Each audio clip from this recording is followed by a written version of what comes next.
Hello, ഇന്ന് ഞാൻ വളരെ എളുപ്പത്തിൽ എന്നാൽ വളരെ രുചികരമായി തയ്യാറാക്കാൻ പറ്റുന്ന ഒരു കൈപ്പത്തിരിയുടെ റെസിപ്പി ആയിട്ടാണ് വന്നിട്ടുള്ളത്. കൈപ്പത്തിരി എന്ന് പറയുമ്പോൾ നമുക്ക് പെട്ടെന്ന് എളുപ്പത്തിൽ തയ്യാറാക്കിയെടുക്കാൻ പറ്റും കേട്ടോ. ഒരു ബുദ്ധിമുട്ടുമില്ലാതെ നമുക്ക് തയ്യാറാക്കാം. അപ്പോൾ അതിന് വേണ്ടിയിട്ട് ഇവിടെ വറുത്ത അരിപ്പൊടി വേണം. പത്തിരിപ്പൊടി, ഇടിയപ്പം പൊടി, ഇപ്പം ഇവിടെ ഒറോട്ടിപ്പൊടി എന്ന് പറഞ്ഞൊരു പൊടി എനിക്കിവിടെ കിട്ടിയത്. ഏത് പൊടി വേണമെങ്കിലും നിങ്ങൾക്ക് എടുക്കാവുന്നതാണ്. അപ്പോൾ ഇവിടെ ഞാൻ 2 ഗ്ലാസ് അരിപ്പൊടി ഒരു പാൻ ചൂടാക്കിയിട്ട് അതിലേക്ക് ഇട്ട് കൊടുക്കുന്നുണ്ട്. അപ്പം ഒരു മീഡിയം ടു ലോ ഫ്ലെയിമിൽ വേണം തീ വെക്കാൻ. അതിലേക്ക് 1 ടീസ്പൂൺ ഉപ്പ് കൂടി ചേർത്ത് കൊടുത്തിട്ട് ഒന്ന് മിക്സ് ചെയ്ത് കൊടുക്കുന്നുണ്ട്.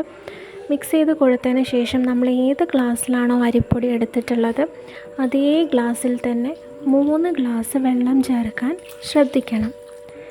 അപ്പോൾ അതേ ഗ്ലാസ്സിൽ ഞാനിവിടെ 3 ഗ്ലാസ് വെള്ളം ചേർത്ത് കൊടുത്തിട്ട് നന്നായിട്ടൊന്ന് ഇളക്കിയെടുക്കുന്നുണ്ട്. കണ്ടില്ലേ, ഇതുപോലെ നല്ല ലൂസായിട്ടാണ് ഇതിരിക്കുക. ഇത് നന്നായിട്ട് മിക്സ് ചെയ്ത് കൊടുത്ത് ഒരു മാവ് ആക്കി എടുക്കണം. പെട്ടെന്ന് തന്നെ ഇതിൻ്റെ വെള്ളം വറ്റി ഇത് നല്ല മാവ് രൂപത്തിലായിട്ട് വരും. അപ്പോൾ നമ്മളിതിങ്ങനെ ഇത്രയും വെള്ളം ഒഴിച്ച് അല്ലെങ്കിൽ ഇങ്ങനെ നമ്മൾ ചെയ്തെടുക്കുന്നത് കൊണ്ടാണ് ഇത് നമ്മൾ കൈ വെച്ച് മാവ് കുഴച്ചെടുക്കേണ്ട യാതൊരു ആവശ്യവുമില്ല. ഇത് ഇങ്ങനെ കുഴച്ചെടുക്കുന്നത് മാത്രമേ ഉള്ളൂ ഇവിടെ. അല്ലാതെ നമ്മൾ കൈ വെച്ച് ഈ മാവ് കുഴച്ചെടുക്കാൻ പോകുന്നേയില്ല.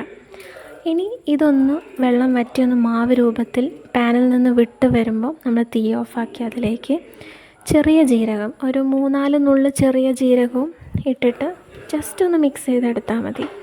അല്ലെങ്കിൽ നിങ്ങൾക്ക് നേരത്തെ അരിപ്പൊടി ചേർക്കുമ്പം ജീരകം ഇട്ട് കൊടുക്കുകയാണെങ്കിൽ ആ മിക്സ് ചെയ്യൽ ഒഴിവാക്കാം. എന്നിട്ട് കയ്യിലേക്ക് കുറച്ച് ഓയിലോ വെളിച്ചെണ്ണയോ തടവിയതിന് ശേഷം ഈ കാണുന്നത് പോലെ നല്ല രീതിക്ക് ഒന്ന് പരത്തിയെടുക്കാം. വെറുതെ ഒന്ന് അമർത്തുമ്പോൾ തന്നെ ഇത് നല്ല രീതിയിൽ ഇങ്ങനെ പരത്തിയെടുക്കാനായിട്ട് നമുക്ക് സാധിക്കും. കാരണം ഇത് അത്രയും സോഫ്റ്റായിട്ടാണ് ഈ മാവ് ഇരിക്കുന്നത്. അപ്പം പെട്ടെന്ന് തന്നെ പരത്തി നമുക്ക് ചുട്ടെടുക്കാൻ പറ്റും. ഇതുപോലെ നന്നായി ചൂടായ ഒരു ദോശച്ചട്ടിയിലേക്കിട്ട് നല്ലതുപോലെ ക്രിസ്പി ആവുന്നത് വരെ, ഒന്ന് ചെറിയ രീതിയിൽ കളർ മാറി വരുന്നത് വരെ ഇത് ചുട്ടെടുക്കണം. അതാണ് ഈ പത്തിരിയുടെ ടേസ്റ്റ്. അപ്പോൾ ചപ്പാത്തി പൊന്തി വരുന്നത് പോലെ ഇത് പൊന്തി വരും. നന്നായി പ്രസ് ചെയ്ത് കൊടുത്താൽ നന്നായി പൊന്തി വരും. അപ്പം നല്ല ടേസ്റ്റി ആയിട്ടും നല്ല പെട്ടെന്ന് ചെയ്തെടുക്കാൻ പറ്റുന്ന ഒരു പത്തിരിയുടെ റെസിപ്പിയാണ് ഞാനിന്നിവിടെ ചെയ്തത്. എല്ലാവരും ട്രൈ ചെയ്ത് നോക്കിയിട്ട് അഭിപ്രായം പറയണം. സബ്സ്ക്രൈബ് ചെയ്യാനും മറക്കരുത് കേട്ടോ.